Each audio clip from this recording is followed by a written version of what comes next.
Hello, my name is KHandley. I'm the District Behavior Analyst for Hillmar Unified School District. This video is part of a series targeting how we respond to appropriate behaviors and inappropriate behaviors. It's specifically targeted towards how we respond to inappropriate behaviors using active ignoring. So this is part of a whole series of videos related to the 5 essential steps for distance learning and success. There's been other videos targeting maximizing structure and having schedules. This video goes in part with the video previously that talked about responding to inappropriate behaviors using neutral tone of voice and prompting the behavior you want to see. So in this video, you're going to get details and step-by-step instructions on how to use active ignoring with your child when they are engaged in challenging or inappropriate behaviors.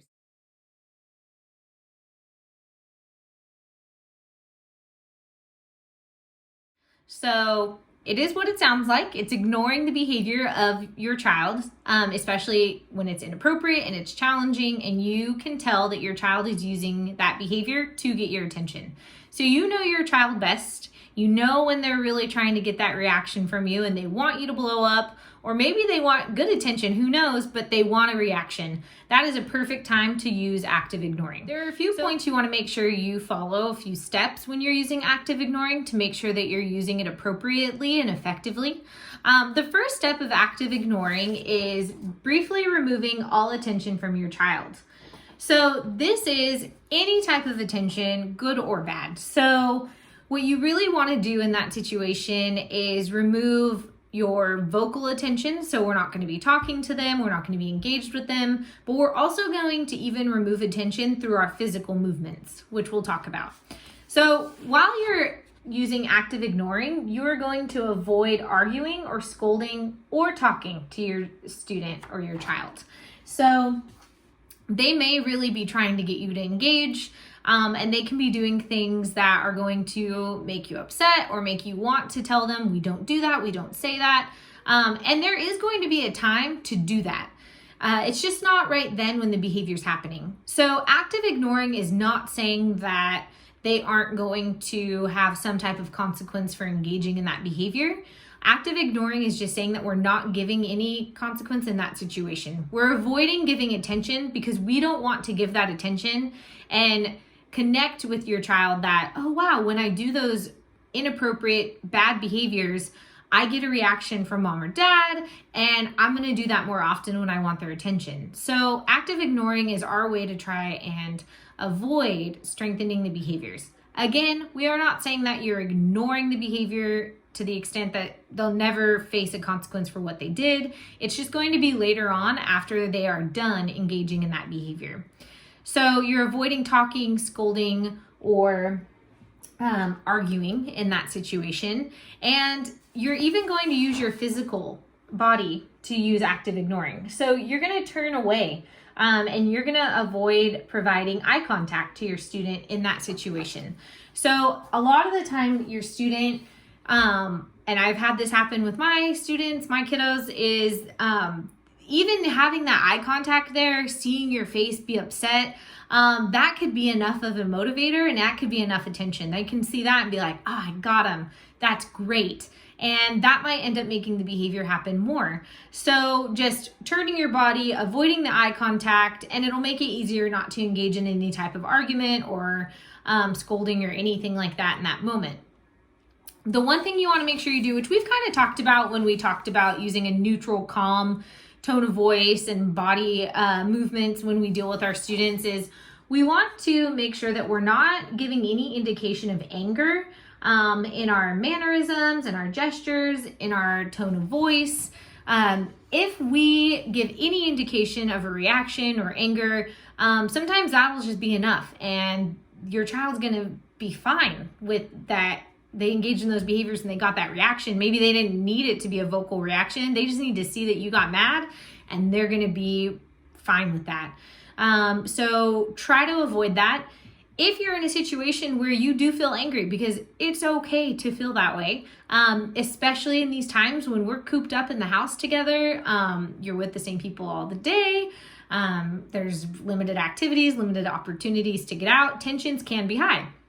So there might be situations where your child's doing something to get your reaction and they're about to get it because you are super on edge and you're at your wit's end. And so you might give a reaction, you might yell, you might give a facial expression that shows that you're upset. And in those situations, I would say remove yourself from the situation. If someone else can, come in and be with them, to watch them, if they need to be, monitored for safety or anything like that, then someone else steps in and you step out, take a break. No one says that you have to be the one that follows through the whole time, especially if you're not in a place where you feel that you can do that effectively, and stay calm and avoid having any type of reaction.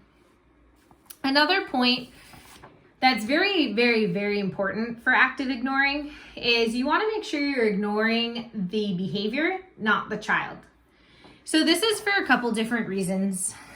You want to make sure that when you're using active ignoring, you're most likely going to use it for behaviors that are a little bit, they're less intense. So they're whining, maybe they're crying, complaining, maybe they're just like begging to get to do something and you're just like, no, you cannot do that right now. Or maybe like mild tantrums, like they're just laying on the floor crying. Those are all behaviors that aren't dangerous. There's not risk of injury to them at all. But even still, you want to make sure that when you're using active ignoring that you are just ignoring the behaviors they're engaged in, but not your child.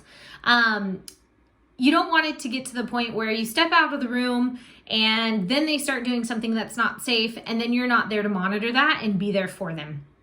So what you want to make sure that you're doing is ignore the behavior. You're not talking to them. You're not showing them their reactions, but you are keeping an eye on them and you're making sure that whatever they're doing is still safe. And another part of it too is you want to be watching your child to make sure that while you're ignoring them, that they don't go and start doing something really preferred and awesome. Some kids might realize, oh, if I scream and yell and I'm laying on the floor crying, mom gets up and leaves and she ignores me. And then I grab the TV remote and I turn on the TV and I get to watch my shows and life is great. We want to avoid that. So when we're just ignoring the behavior, but we're still in the room, we're able to watch when our child's about to go to the remote and say, we don't get to watch TV right now. We can watch TV when we are calm and we've gotten our reading done, as we talked about before. So again, neutral tone of voice, calm, and we're going to make sure that they're not going to get to access preferred items or materials or activities while they're engaged in these behaviors and while we're using active ignoring. The most important part of active ignoring is the last part, because the last part is that we are going to make sure that we give them attention once that behavior has stopped. So the minute that they are no longer engaged in crying and laying on the ground and demanding that they get to watch TV, and now they're sitting up, they're not crying, maybe they're even talking in a calm way to you, they're saying, okay, I'm ready to talk, I feel calm. Use that momentum. So rather than continuing to ignore them, jump in, say, wow, I love that you calmed down. Great job. Let's turn our day around, okay? So let's talk about it. What do you want? You want to get to ride your bike later today with your brothers and sisters. Okay, here's what I expect. And write out what you expect. Make it very clear to them the expectations in order to get what they want, and making it very clear that they're not going to get those things by engaging in the behaviors they were just engaged in. And in this moment, you don't have to be neutral. You don't have to be calm anymore in the way you're speaking. You can give more praise to it. So you can say, gosh, I love that you calmed down. Way to go. This is great. I think you're going to have an awesome day today. I think you're going to be able to turn this around. I think this was just, a bad morning, bad start to our morning, but let's do this. So you can be a lot more excited or have more inflection when you're talking so that they kind of see, oh wow, mom, dad, they like that a lot better than when I was lying on the ground screaming and crying. Maybe I need to try this a little bit more often. So those are the main points to active ignoring. And the next one that we're going to talk about is providing different kinds of consequences for behaviors after they're happening. This concludes the training on using active ignoring to respond to inappropriate behaviors. If you want more details and more strategies on how to deal with responding to inappropriate behaviors, check out the video titled responding to inappropriate behaviors through consequences.